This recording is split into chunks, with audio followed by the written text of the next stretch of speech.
ঘরের মাটিতে নিউজিল্যান্ডের বিপক্ষে ৩-০তে সিরিজ হারের পর পার্থে চতুর্থ দিনের চিত্রটা এমন হবে কেউ কি ধারণা করেছিল?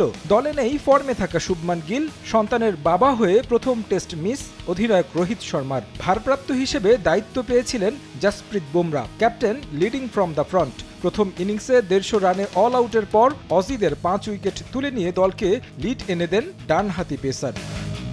দ্বিতীয় ইনিংসে ব্যাটাররা ঘুরে দাঁড়ালে অজিদের সামনে জয়ের জন্য লক্ষ্য দাঁড়ায় ৫৩৪ রান। তৃতীয় দিনে ৪ ওভার ব্যাট করে যখন ৩ উইকেট হারায় অজিরা, তখনই জয়ের আভাস পাচ্ছিল ভারত। চতুর্থ দিনের শুরুতেই উসমান খাজাকে ফেরান মোহাম্মদ সিরাজ। ১৭ রানে ৪ উইকেট হারায় স্বাগতিকরা।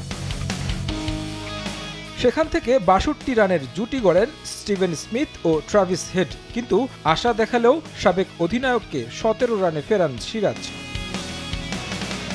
ট্রাভিস হেড আর মিচেল মার্শ প্রতিরোধ করেন। এক প্রান্ত থেকে কাউন্টার অ্যাটাক করেন হেড, তুলে নেন 50। মিরাকেল কিছুর আভাস দেয় অজিরা। শতকের কাছাকাছি তখন হেড। বোলিংয়ে আসেন ভারতের অধিনায়ক বুমরা, এসেই সাফল্য পান। গলার কাটা হয়ে ওঠা ভয়ঙ্কর হেডকে সরান ডানহাতি পেসার। ৮৯ রানে ফেরেন প্যাভিলনে।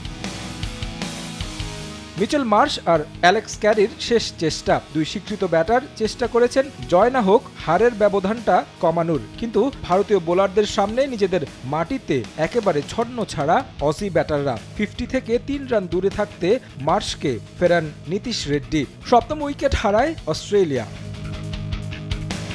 পেসারদের পর স্পিনার ওয়াশিংটন সুন্দর বাকি কাজটা করেন। পরপর ফেরান মিচেল স্টার্ক ও নাথান লায়নকে। জশ হ্যাজেলউডকে নিয়ে কিছুটা কালক্ষেপণ করেন অ্যালেক্স ক্যারি। নীতিশ রানা তাকে বোল্ড করলে ২৯৫ রানের জয়ের আনন্দে ভাসে ভারত, যা দেশের বাইরে রানের হিসেবে ভারতের সবচেয়ে বড় জয়। সেই সঙ্গে বর্ডার গাভাস্কার সিরিজে ১-০তে এগিয়ে গেল ভারত। ২ ইনিংস মিলিয়ে ৭২ রানে ৮ উইকেট নিয়ে ম্যাচ সেরা জসপ্রীত বুমরা।